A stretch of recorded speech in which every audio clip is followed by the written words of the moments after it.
gonna reconstruct the solves what I have done. I noticed these two edges which can be solved in R prime F R2.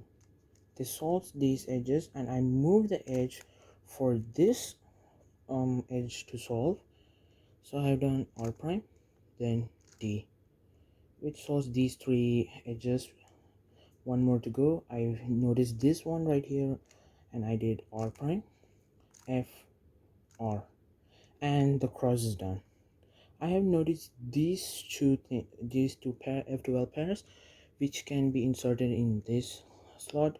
So what I have done is that L prime U2 L U2 L prime U L, and I noticed this pair already solved right here. This one already solved, so I did U wide F, then R prime F prime, wide F prime, then the second slot is also done. These two F12 pairs.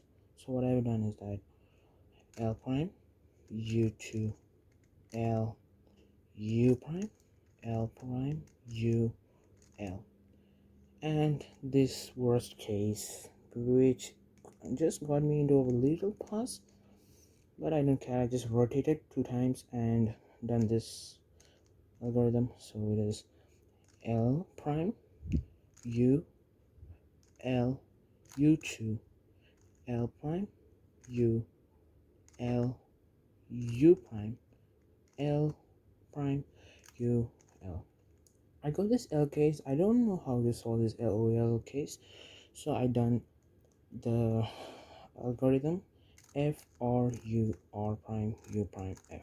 Then I got this OL. Then so I solved that here, and I got T perm, which I really like T perms a lot. So I just did U, then do the T perm, then solve the whole case.